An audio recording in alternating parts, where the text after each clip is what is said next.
자, 이제 지난 시간에 이어서 손익계산서 한번 보도록 하겠습니다. 자, 손익계산서는 수익, 비용, 이익 이렇게 되어 있는데 여기에 우리가 포괄손익이라는 말이 있어요. 포괄손익. 이 포괄손익이라는 건 그냥 손익계산서와 조금 다릅니다. 우리가 기억나십니까? 자본 얘기할 때 이익 잉여금으로 가는 이익이 있고 기타 포괄손익 누계익으로 가는 이익이 있었습니다. 그러면 기타 포괄손익과 우리가 생각하는 일반적인 이익은 뭐가 다르냐라고 했을 때 기타 포괄손익은 당장 뭔가 현금으로 실현되지 않는 이익, 이런 느낌이 좀 강했어요. 기분은 좋은데 당장에 돈이 들어오지 않는 이익, 그런 측면에서의 이익을 우리가 기타 포괄 이익이라 불렀는데, 우리가 이 포괄손익계산서는요 그 기타 포괄 이익까지 포함한 손익계산서입니다. 그래서 기타 포괄 이익을 넣냐 안 넣냐, 요게 일단은 좀 중요할 것 같고, 우리가 이익을 일반적인 이익과 당기손익이라 불리는 일반적인 이익과 그 다음에 기타 포괄 이익이라 불리는 이익과 구분을 하긴 할 건데, 보통 우리가 이익이라고 얘기하면 당기손익을 얘기할 겁니다. 기타 포괄 손익은 조금 예외적인 상황으로 우리가 또 얘기를 할 건데, 어쨌든 여러분들이 가져야 될 관점은 이익은 두 가지가 있다. 하나는 일반적으로 바로 돈이 들어오는 이익과 돈이 나중에 들어오는 그냥 기분만 좋은 이익이 있다. 그 두 가지 이익이 있다는 사실을 기억하시고요. 그 포괄이익, 기타 포괄 이익까지 포함한 전체 포괄 이익을 얘기하는 손익계산서가 포괄손익계산서입니다. 아시겠죠? 그래서 수익과 비용을 차감한 형태로 기록하고요. 주주와의 거래랑 비교하라고 했었죠.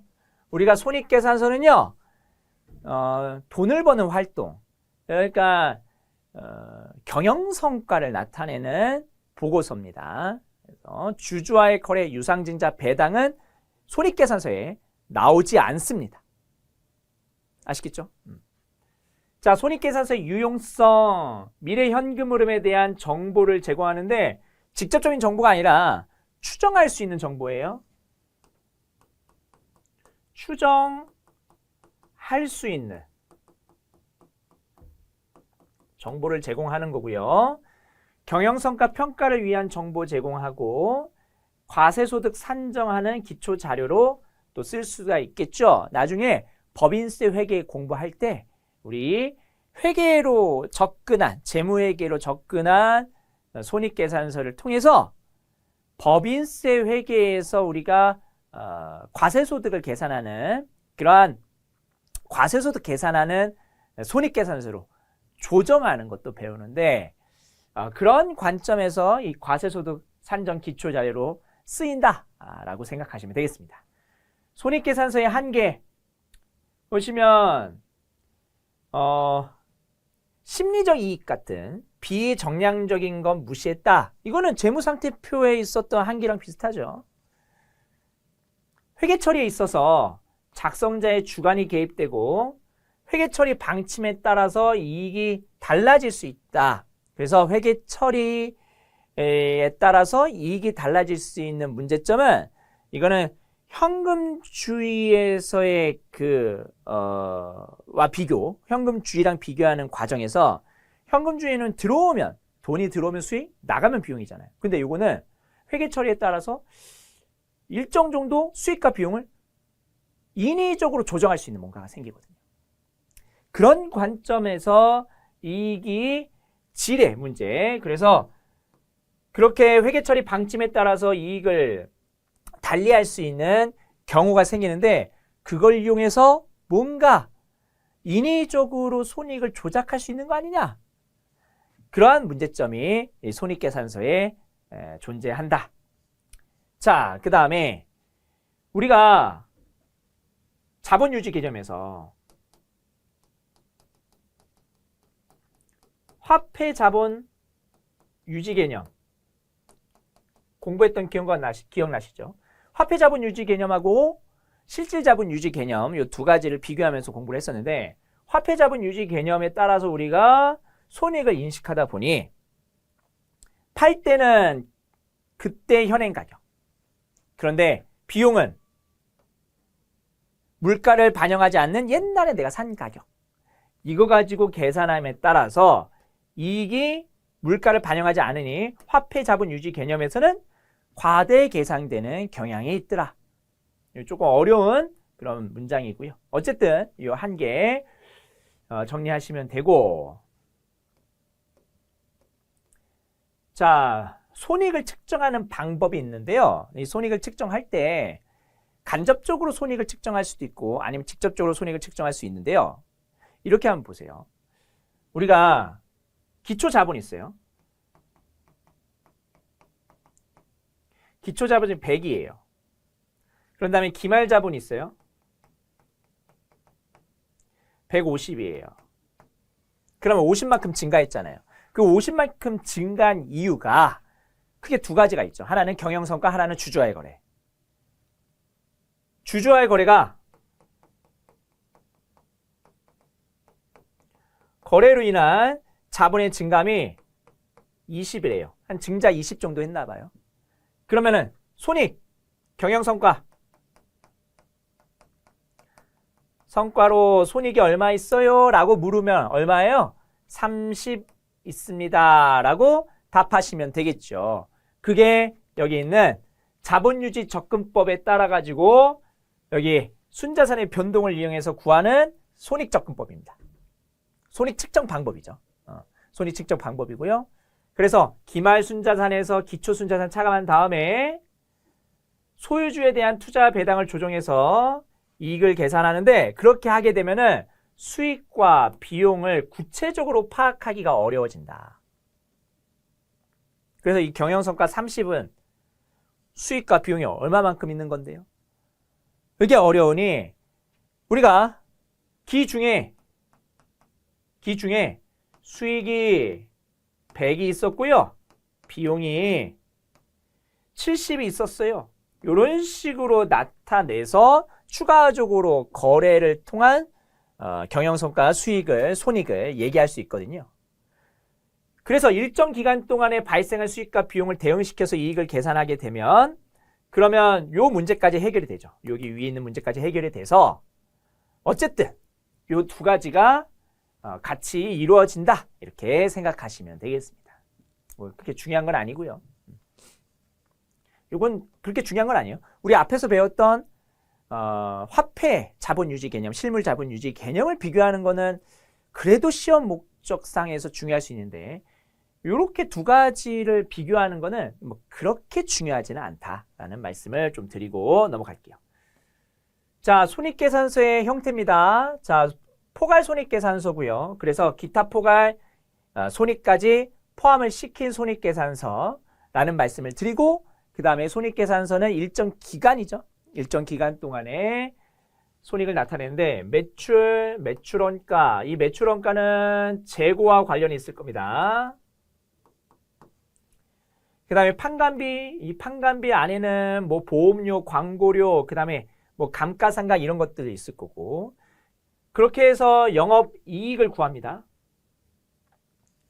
그래서 1000에서 400과 100을 빼서 500을 만드는데 여기에 매출 총이익과 영업이익이 있잖아요. 이렇게 구분하잖아요. 중간에 판매비와 관리비를 차감하기 전에 이익을 일단은 계산하는데 매출 총이익은 딱 어디까지만 계산한 거냐면 영업을 하는 데 있어서 둘 다 영업과 관련된 비용이거든요. 매출원가랑 판매비와 관리비. 근데 왜 이렇게 나눠놨냐면 부서로 나눈 거예요. 부서. 그래서 생산, 구매 부서와 관련된 비용은 여기로 갑니다. 재고와 관련된 거니까. 그런데 판매, 마케팅, 총무, 인사과 관련된 영업과 관련된 비용을 여기로 갑니다. 판매비와 관리비. 그래서 부서별 비교예요. 부서별 비교. 그렇게 보시면 되고요. 그래서 생산과 관련된 마진은 매출 총이익이고요. 영업과 관련된 전체 총 마진은 영업이익이라고 보시면 되고, 영업 외적으로 수익이 발생할 수도 있고 비용이 발생할 수도 있는데, 영업의 수익의 가장 대표적인 게 아까 우리가 비영업 자산에다가 투자하면서 발생하는 이익들이 있다고 말씀드렸죠. 뭐 비트코인에 투자하거나 아니면 주식, 채권에 투자하면서 발생되는 어떤 이익들, 그런 것들이 영업의 수익의 가장 대표적인 거고요. 아니면 이런 것도 있어요. 공장 팔아가지고 벌어들인 수익, 벌어들인 수익. 공장을 지금 장부 가치가 300인데 한 400에 팔았어요. 그럼 100만큼 유형자산을 처분하면서 발생하는 손익이 있거든요. 뭐 그런 것들. 공장 기계를 팔아가지고 얻게 되는 수익. 그 다음에 이자 비용 같은 영업의 비용도 있고요. 그래서 법인세를 차감하기 전에 이익을 계산한 다음에, 그 다음에 법인세 회계에서 법인세 비용을 계산해서 빼면 계속 영업이익이 있습니다. 계속 영업이익이 있으면 중단 영업이익도 있냐? 자, 계속 영업이익은 앞으로 계속 발생할 것 같은 사업부에서 발생하는, 앞으로 계속 운영하는 사업에서 발생하는 이익입니다. 근데 중단 영업손익은 올해까지만 딱 하는 사업부예요. 올해까지만 하는 사업입니다. 그러니까 예를 들어서 LG전자가 예전에 모바일 사업부가 있었거든요. 핸드폰 만들었었거든요. 근데 핸드폰 사업부가 지금은 없어요. 그러면 핸드폰 사업부를 통해서 벌어들인 이익이 해당 회계 연도에 있을 텐데 내년에는 없을 거 아니에요. 내년에 접을 거거든요. 예를 들어서. 그러면 뭐 핸드폰을 언제 접었는지 정확히 기억이 안 나지만 예를 들어서 2020년도에 핸드폰 사업을 접을 거예요. 그러면 2020년도에 접게 되면 2020년도 말에는 그래도 핸드폰과 관련된 이익이 나오겠지. 2021년도는 안 나오겠지. 그러면 그거를 구분해 줘야 되잖아요. LG전자에서 만드는 가전제품. 그 다음에 LG전자에서 뭐 가전도 만들고, 그 다음에 뭐 전장 관련된 장비들도 만들고, 그런 거에서 발생하는 이익, 그런 부분에서 발생하는 이익은 계속 이익이죠. 그런데 모바일 사업부에서 발생하는 이익은 딱 2020년도까지죠. 이렇게 본다면 2020년도까지만 나오는 이익에 대해서는 별도로 구분해서 쓰자. 중단 영업손익입니다. 계속 말씀드리지만 디테일합니다. 회계는. 모든 거래, 모든 사건들을 다 어떻게든 투자자한테 알려주려고 노력을 합니다. 그래서 계속 갈 사업과 중단할 사업을 구분해서 손익을 별도로 보고하게 되면 정보 이용자 입장에서는 이 50이라는 이익은 앞으로는 발생하지 않을 이익이구나 라고 생각할 수가 있다는 거예요. 그런 다음에 당기순이익 나오고, 그 다음에 기분만 좋은 이익, 기타 포괄손익 나와서 총 포괄이익 450을 최종적으로 구하게 되는 겁니다. 아시겠죠? 그러면 결국 450을 350과 100으로 나눠요. 이 당기순이익은 어디로 갑니까? 얘는 이익 잉여금으로 가게 될 거고요. 어떻게 가는지는 나중에 다 보게 될 겁니다. 그 다음에 기타 포괄손익은 얘는 어디로 갈 거냐면 얘는 기타 포괄손익이 누적되어 있는 누계액으로 가게 됩니다. 다 자본 항목이죠. 자본 항목. 이렇게 가는데 어떤 식으로 가는지는 나중에 회계 처리하면서 공부하게 될 겁니다. 관련이 있다 정도만 지금 보시면 되고, 관계가 이렇게 있겠구만 이렇게 생각하시면 되겠습니다.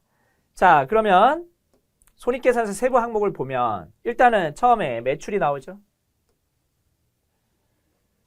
제품 및 서비스를 판매하면서 발생하는 수익의 총합으로 매출 할인, 환입, 매출 애누리 등을 차감한 금액이다. 요거는 나중에 또 공부하게 될 겁니다. 여기서는 세부적으로 설명해봤자 뭐 머리에 남는 거 없기 때문에 어쨌든 뭐 반품 같은 거, 애누리 깎아주는 거 이런 것들까지 다 고려해서 매출 인식하고요.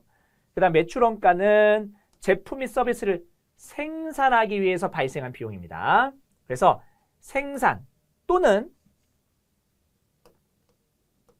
구매입니다. 생산 또는 구매와 관련이 있는 어떤 비용들 이런 것들이 매출 원가에 해당되고요.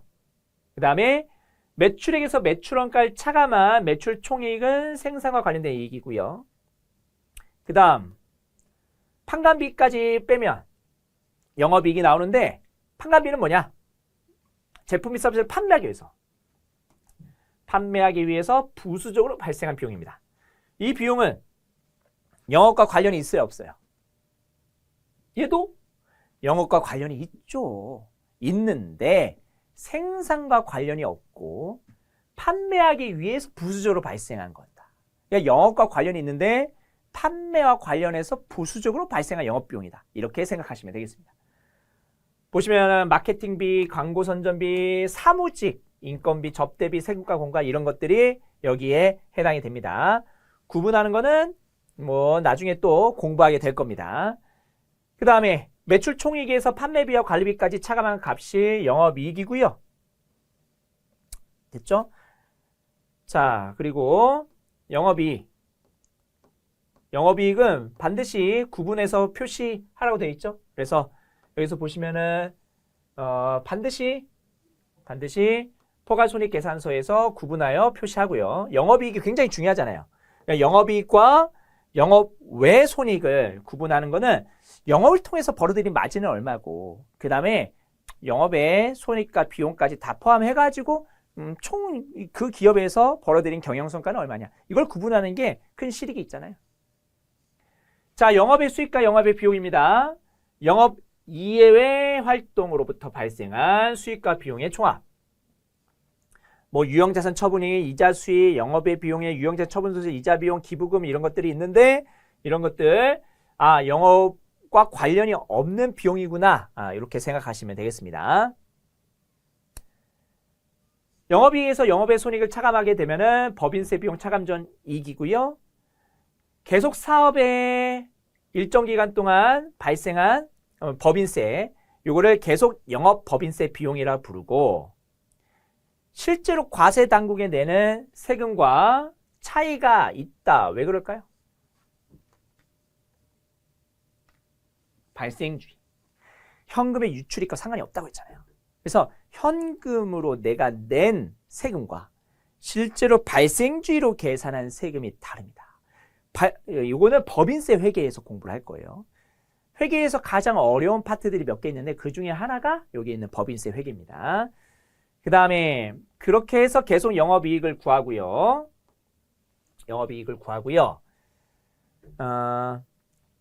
그 영업이익, 계속 영업이익이고 계속 영업이익을 우리가 중단 영업손익과 비교해가지고 우리가 구분을 하고요. 그래서 여기서 계속 영업이익은 계속 사업부에 대한 이익을 얘기하시면 되겠습니다. 계속 사업부, 계속 운영하는 사업부에 대한 이익이라고 생각하시면 되고 기업의 배분 정책에 따라서 일부는 배당을 주고 여기서 일부는 유보금으로 나뉘게 되고 유보금이라는 것은 다른 말로 하게 되면 재투자할 재원 정도라고 생각하시면 됩니다. 재투자할 재원. 그래서 기업이 벌어들인 돈을 가지고 다시 재투자할 때 쓰이는 어떤 재투자 재원으로 우리가 구분할 수도 있고요. 아니면은 그냥 주주들한테 돈 주자. 주주들한테 배당 주자라는 차원에서 배당을 줄 수도 있고요. 그거는 기업의 배분 정책에 따라 다를 겁니다. 그 다음에 중단 영업 손익인데 이 중단 영업 손익은 아까 L전자의 모바일 사업부에서 발생하는 손익이 있을 거 아니에요? 그 손익을 한꺼번에 한 줄로 이렇게 쓰는 겁니다. 그러니까 L전자의 모바일 사업부의 매출, 영업비용 이런 것들 세부적으로 구분하는 건 아니고 어쨌든 이제 없어질 사업부잖아요. 그러니까 그거에 대해서 세부적으로 뭐 매출원가, 판매비와 관리비 이렇게 나누는 게 큰 실익이 없다. 그래서 매각만을 목적으로 취득한 종속기업 아니면은 뭐 여기서 처분하려는 어떤 사업 이런 것들을 얘기할 거고요. 여기 있는 중단 영업 손익은 한 줄로 보통 우리가 집계해서 쓰게 됩니다. 됐죠? 그래서 계속 영업에 의해서 중단 영업 손익을 가감한 값이고요. 요걸 통해서도 요것도 배당 또는 유복으로 나눠 가지고 우리가 배분 정책에 따라서 기록을 하게 됩니다. 그 다음에 기타 포괄 손익은 말했죠? 기분만 좋은 이익이다.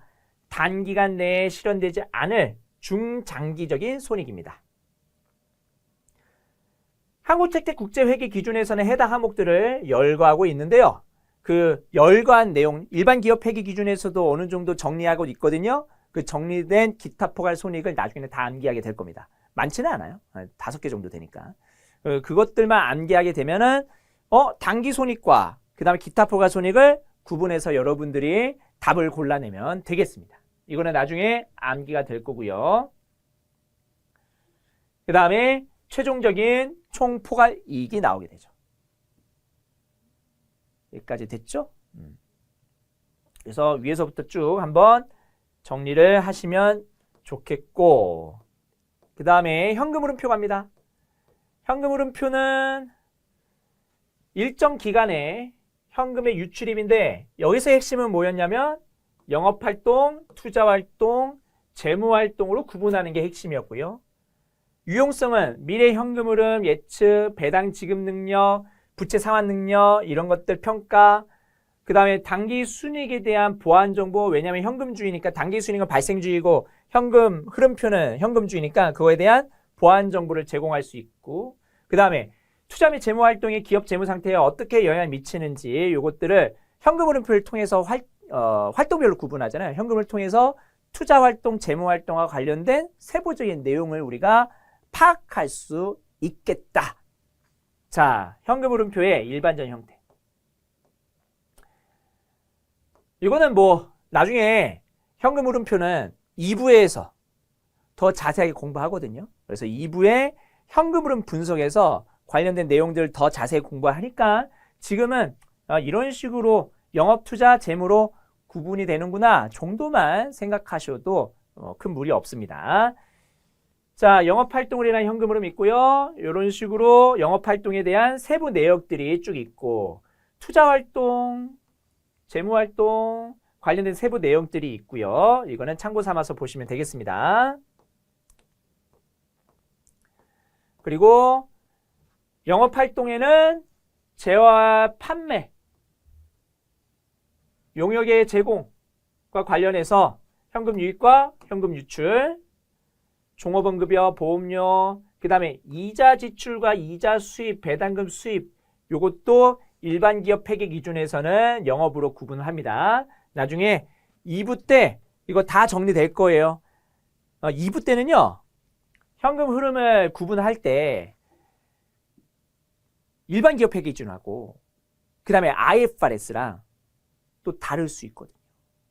그런 것들까지 다 비교하면서 공부를 하거든요. 예를 들어서 이자 수익과 관련된 부분을 일반 기업 회계 기준에서는 영업활동으로 구분하지만 IFRS에서는 이자 수입을 투자활동으로 구분할 수도 있거든요.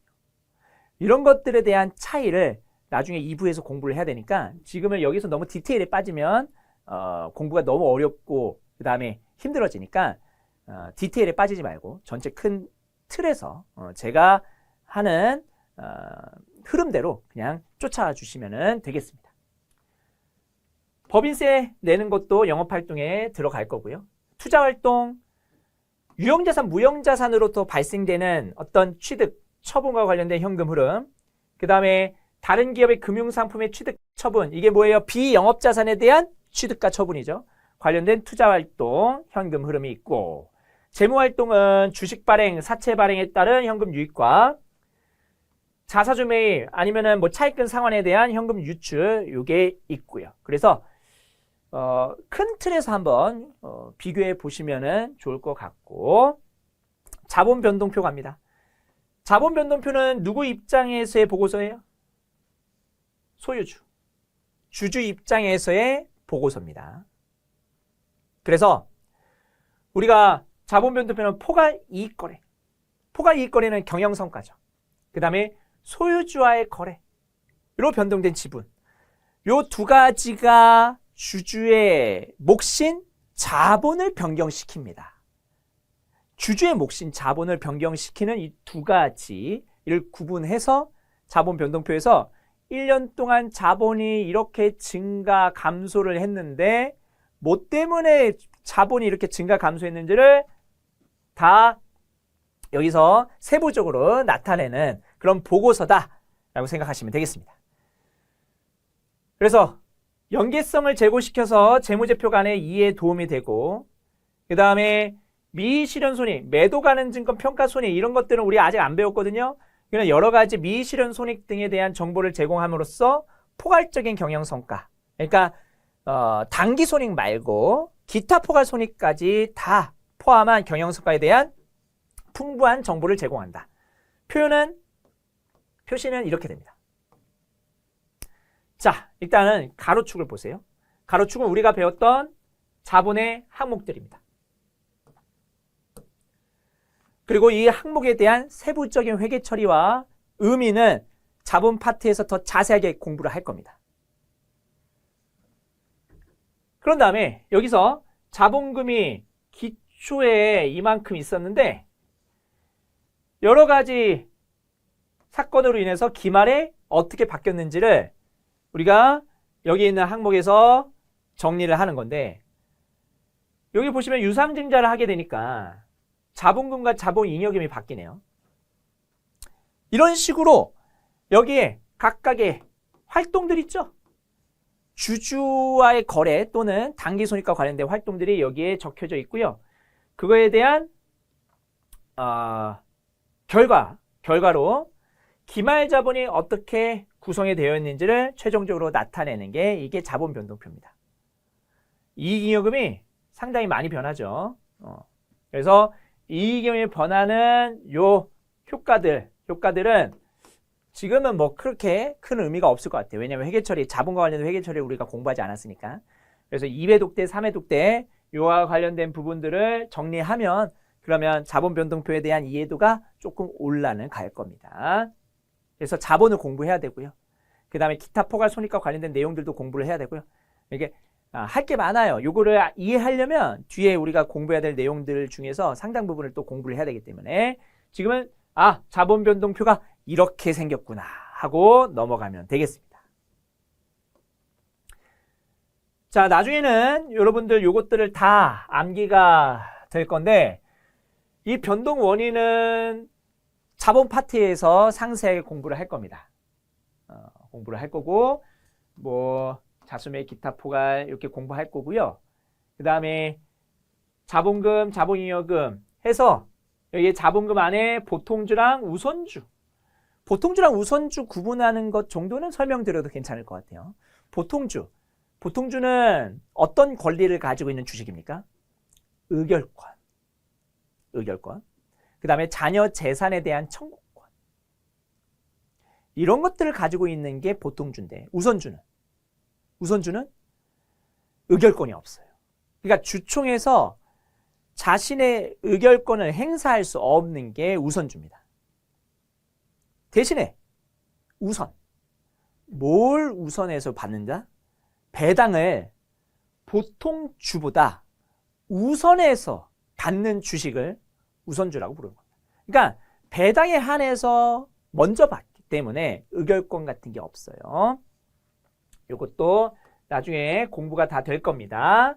자본잉여금, 자본조정, 기타 포괄 손익 누계액과 관련된 항목들이 쭉 있죠. 이런 것들도 다 정리가 될 거고요. 그 다음에 이익잉여금도 정리가 될 겁니다. 자본 파트에서 상세히 공부한 다음에 이해독 때 여기서 정리하게 되면은 그러면은 복습하는 효과가 있을 거예요. 지금은 자본의 항목이 이렇게 5가지로 나뉘어지는구나. 그리고 이 자본금과 자본잉여금은 이거는 조달한 돈 측면, 그 다음에 요거는 번 돈에 대한 측면, 자본조정은 이거는 조정하는 측면이니까 약간 디테일한 측면이 있겠구나 정도만 보고 넘어가면 되겠습니다. 자, 주석입니다. 재무제표의 마지막이죠. 주석. 주석은 재무제표의 일부예요. 일단 재무제표예요. 그래서 주석은 재무제표가 아니다 라는 문장이 나오면 틀립니다. 주석도 재무제표예요. 재무제표 상에 해당 과목 또는 금액에 기호를 붙이고 별지를 이용해서 거기에 관련된 내용을 추가적으로 기재하는 재무보고서입니다. 그래서 거기에 재무제표 본문에 표시되는 항목에 세부내요. 재무제표 본문에 뭐 재무상태표 손익계산서의 그 숫자들에 대해서 상세하게 추가적으로 알려주고 싶다.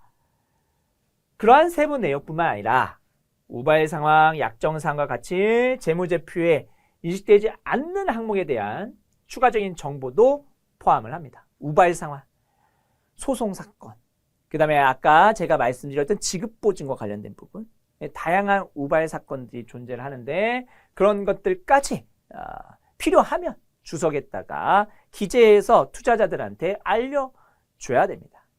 그런 의무도 사실은 있어야 되고, 그래서 주석에 중요한 내용들이 참 많아요. 자, 여기에 주석의 대상, 재무제표를 어떤 식으로 작성합니까? 작성 기준, 회계 정책은 뭘 사용했습니까? 그 다음에 주석 공시를 요구하는 사항들, 이런 것들, 추가 정보, 요것들을 주석에다가 쓰시면 되겠고요. 주석의 순서, 뭐 크게 중요하지 않지만 주석에 포함되는 내용들 위주로 생각하면 될 것 같아요. 그래서 일반 기업 회계 기준에 준거에서 작성했습니다. 그 다음에 우리는 이러한 회계 정책들을 썼습니다. 그 다음에 재무제표 본문에 표시된 금액에 대해서 보충정보, 우발사항, 약정사항 이런 것들을 기재합니다. 순서는 중요한 건 아닌 것 같고 기재를 이런 것들을 한다 정도로 보시면 될 것 같아요. 아시겠죠? 그래서 순서보다는 뭐가 기재되는지 그런 것들을 좀 파악하는 것이 좋을 것 같습니다. 그 다음에 기타사항, 여기에 미래에 관한 유의적인 가정과 측정상의 불확실성에 대한 기타 정보를 기재하고요. 그래서 유의적인 가정, 미래에 대한 유의적인 가정, 대표적인 게 그런 거에 있어요. 내가 뭐 사채를 발행해서 조달을 했는데 5년 동안 갚아야 될 거 아니에요. 그런 상환 스케줄 같은 거 있죠.